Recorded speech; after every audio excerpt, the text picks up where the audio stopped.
Hey students, welcome back in a fresh video. आज फिर से हम जो है न्यूमेरिकल्स कवर करेंगे लाइट चैप्टर के। कल हमने कवर किया था कॉनकेव के लिए, कॉनकेव मिरर में हम किस तरीके से न्यूमेरिकल्स को सॉल्व करेंगे, और आज हम एक एग्ज़ाम्पल कॉन्वेक्स मिरर के न्यूमेरिकल का लेंगे और उस न्यूमेरिकल को सॉल्व करेंगे।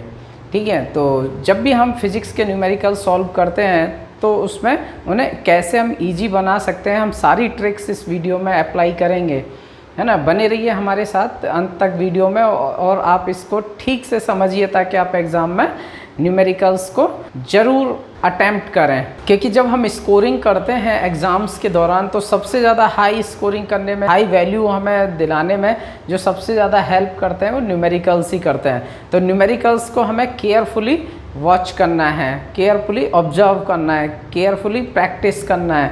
ओके, तो हम जो है न्यूमेरिकल्स को डेडिकेटेडली फोकस्ड होके समझेंगे। ओके, तो इसको समझने के लिए अभी हमारे पास एक एग्जांपल है न्यूमेरिकल का, है ना। जैसा कि आप बोर्ड पे देख सकते हैं, एक क्वेश्चन यहाँ पे लिखा हुआ है। अभी हम इसको अटेम्प्ट करेंगे। यहाँ पर जो हमने लास्ट वीडियो में जो कवर किया था वहाँ पर हमने क्या लिया था कि हमें फोकल लेंथ दी हुई थी, ऑब्जेक्ट को कहाँ प्लेस किया है ये दिया गया था, और हमें फाइंड करना था कि इमेज हमारा कहाँ पर फॉर्म होगा, उसकी पोजीशन क्या होगी।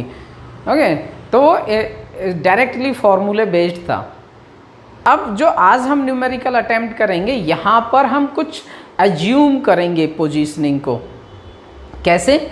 यहाँ पर हमें सारे रूल्स पता होने चाहिए कि हमारा डायग्राम बनेगा वो कैसे बनेगा।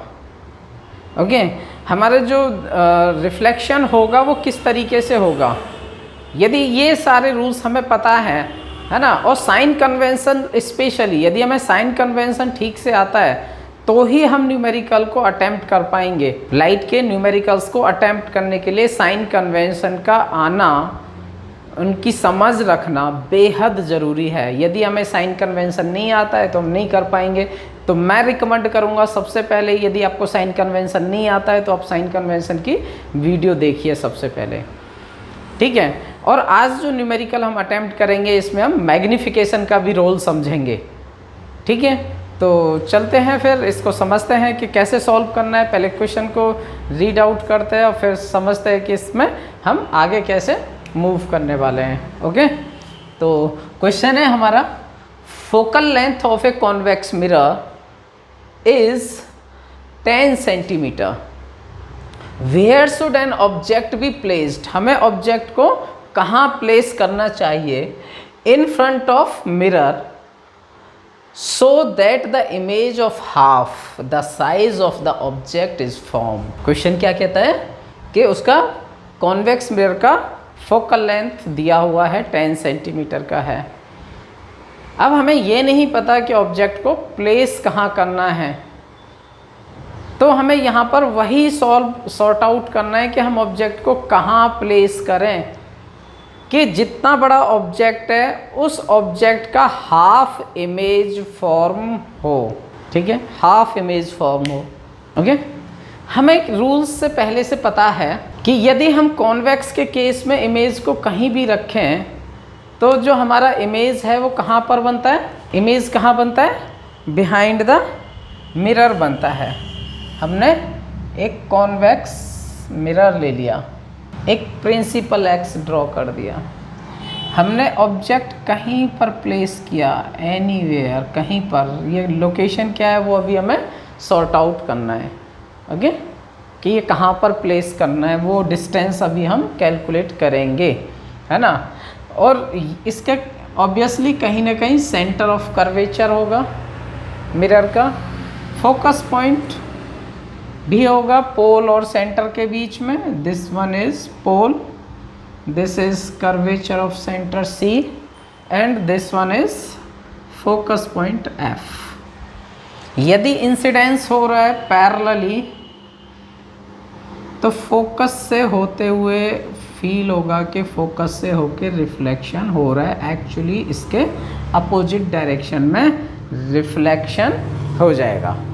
ठीक है, यदि पैरेलल इंसिडेंस हो रहा है तो ऐसा अपीयर होगा कि फोकस पॉइंट से होकर रिफ्लेक्शन हो रहा है, रियली में उसके अपोजिट डायरेक्शन में रिफ्लेक्शन होगा, क्योंकि बिहाइंड द मिरर क्या है, पॉलिश हो रखा है। ओके, तो दूसरा हम क्या करते हैं, सेंटर से होके कराते हैं रिफ्लेक्शन। सेंटर पे हमने इंसिडेंस कराया तो सेंटर से ही होके रिफ्लेक्शन हो जाएगा, सेंटर से होके, और ये दोनों जहाँ पर कट करेंगे वहाँ पर इमेज फॉर्म होगा। That's clear. ओके, तो अब क्वेश्चन में हम देखेंगे हमें गिवन क्या क्या है। ठीक है, जो कुछ भी हमें गिवन है वो हम यहाँ पर नोट डाउन कर लेते हैं। फर्स्ट ऑफ ऑल हमें क्या गिवन है, गिवन है हमें हमारा जो कॉन्वेक्स मिरर का फोकल लेंथ है f इज इक्वल 10 सेंटीमीटर है, ये गिवन है। दूसरा क्या गिवन है, इमेज हाफ बन रहा है ऑब्जेक्ट का, यानी जो मैग्निफिकेशन है m वो है हमारा हाफ। कैसा है, हाफ। मैग्निफिकेशन का कोई यूनिट नहीं होता, ओके, क्योंकि ये height of image by height of object होता है। तो जो भी यूनिट हाइट का है उससे हाइट का यूनिट का एक दूसरे से कैंसिल आउट हो जाते हैं, तो there is no unit, it is the ratio. Okay, object के साथ इसका रेशियो है इमेज का, तो m इज इक्वल 1/2। अब यहाँ पर हम देखेंगे कि जो हमें साइन कन्वेंशन, जो दोनों चीज़ें दे रखी है उसमें साइन कन्वेंशन को हम यहाँ पे अप्लाई करेंगे। तो क्या है साइन कन्वेंशन, क्या कहता है, यदि आपका फोकल लेंथ किधर है, राइट साइड में है फ्रॉम द पोल, कॉन्वेक्स में जो फोकल लेंथ होती है, कर्वेचर ऑफ मिरर होता है, ये राइट होता है फ्रॉम द पोल। ओके, तो राइट फ्रॉम द पोल है, इसलिए जो फोकल लेंथ है f वो कैसा होगा, पॉजिटिव होगा, पॉजिटिव होगा। मैग्निफिकेशन कैसा होगा, मैग्निफिकेशन को समझते हैं। ठीक है, कैसे समझेंगे, मैग्निफिकेशन m इज इक्वल होता है माइनस के v/u। ओके, ये दोनों के लिए फॉर्मूला है, कौन के लिए भी, कॉन्वेक्स के लिए भी। यहाँ पर अब हम देखेंगे कि जो हमारा v है वो किधर इमेज बन रहा है, राइट साइड में बन रहा है, तो ये तो फॉर्मूले का माइनस v है, वो माइनस बना रहेगा। यहाँ पर v की वैल्यू क्या हो जाएगी, v ही रहेगी प्लस का, डिवीजन बाई u किधर है, लेफ्ट फ्रॉम द पोल है, तो इसकी जो हम साइन कन्वेंशन के अकॉर्डिंग वैल्यू रखेंगे वो क्या होगी, माइनस के u, माइनस से माइनस कैंसिल हो जाएगा, तो जो भी इन दोनों का रेशियो आएगा वो पॉजिटिव होगा। तो कॉन्वेक्स के केस में, कॉन्वेक्स मिरर के केस में ऑलवेज वर्चुअल इमेज बनती है, और जब भी वर्चुअल इमेज बनेगी तो मैग्निफिकेशन हमारा पॉजिटिव रहेगा। ये हमें याद रखना है कि यदि इमेज वर्चुअल यदि बन रहा है, कॉनकेव के केस में भी यदि वर्चुअल बन रहा है तो वहाँ पर हम पॉजिटिव रखेंगे, और यदि रियल इमेज बन रही है तो वहाँ पर नेगेटिव रहेगा। ठीक है, तो इस बात का हमें ख्याल रखना है। तो यहाँ पर ये भी हमारा रहने वाला है पॉजिटिव।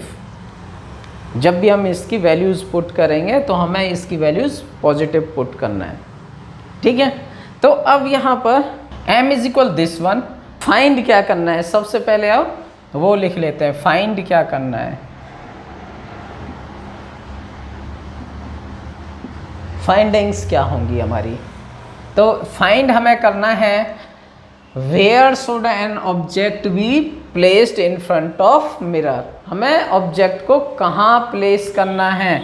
तो यानी u इज इक्वल क्या, u की वैल्यू क्या होगी, ये हमें कैलकुलेट करना है इस क्वेश्चन में। ओके, तो अब लेट्स मूव। ओके, तो वी नो दैट, क्या जानते हैं हम जानते हैं मैग्निफिकेशन m इज इक्वल होता है माइनस के v/u। ओके, तो अब हमें यहाँ पर मैग्निफिकेशन दिया हुआ है, ओके। और हम u को और v को इस तरीके से कन्वर्ट करेंगे कि हम वहाँ पर वैल्यू को फाइंड कर सकें फॉर्मूले में पुट करके। ओके, तो यहाँ पर हमारा क्या हो जाएगा, m हो जाएगा हाफ इज इक्वल माइनस के v अपॉन u, तो क्रॉस मल्टीप्लाई कर देंगे तो u इज इक्वल माइनस के 2v, और can say v is equal minus के u अपॉन 2। ओके, हम दोनों में से दोनों कंडीशंस को समझ सकते हैं। अब हमें किसकी ज़रूरत पड़ेगी वो हम वैल्यूज़ को पुट करेंगे तब समझेंगे। ओके, तो नाउ अब हम फॉर्मूले में पुट कर देते हैं वैल्यूज़ को एज पर मिरर फार्मूला। क्या है mirror formula? Mirror formula says 1 upon f is equal 1 upon v plus 1 upon u। Okay, तो हमें v का तो वैल्यू यहाँ पर फाइंड करना ही नहीं है, हमें फाइंड वैल्यू करना है u का। तो हम जो यहाँ पर v की वैल्यू है, v की value in the term of u place कर देंगे। ओके, तो ये क्या हो जाएगा, ये हो जाएगा आपका 1 अपॉन f यानी 1 अपॉन 10 इज इक्वल 1 अपॉन, यहाँ पर v की वैल्यू क्या है, माइनस के u माइनस u बाई 2, तो 2 ऊपर चला जाएगा एज अ न्यूमिनेटर फॉर्म में, प्लस के 1 अपॉन u। ओके, तो ये क्या हो गया, नाउ हम यहाँ पर इनको ऐड कर लेंगे तो ये क्या हो जाएगा, यहाँ पर 1 अपॉन 10 इज इक्वल माइनस के 2 प्लस के 1 upon u, it means 1 upon 10 is equal minus के 1 upon u। Okay, 1 upon u, तो यहाँ पर आपका u की वैल्यू क्या हो जाएगी, मल्टीप्लाई करेंगे तो u इज इक्वल माइनस के 10 सेंटीमीटर। तो जो आपका यहाँ पर u की वैल्यू है माइनस के 10 सेंटीमीटर, तो माइनस किसको रिप्रेजेंट कर रहा है, इससे पता चलता है कि हमारा जो ऑब्जेक्ट है वो लेफ़्ट फ्रॉम द मिरर रखा हुआ है ना, जो प्लेस होगा वो लेफ़्ट साइड होगा मिरर से, तो जो पोल से लेफ़्ट साइड में प्लेस होगा। और हम जानते ही हैं कि ऑब्जेक्ट ऑलवेज कहाँ पर प्लेस होता है, लेफ़्ट में प्लेस होता है मिरर के। ओके, तो इस तरीके से हम इस वैल्यूज़ को यहाँ पर फाइंड कर सकते हैं। ओके, इसी तरीके से आप यदि सरल भाषा में समझते रहना चाहते हैं न्यूमेरिकल्स को, कंसेप्ट्स को, तो आप जो है हमारे चैनल को जल्दी से सब्सक्राइब कर लीजिए और शेयर कर दीजिए, वीडियो को लाइक भी कर लीजिए ताकि और भी आपके फ्रेंड्स को इसका लाभ मिल सके। थैंक यू सो मच, आपने इस वीडियो में अंत तक बने रहे, तहे दिल से आपका शुक्रिया। Thank you.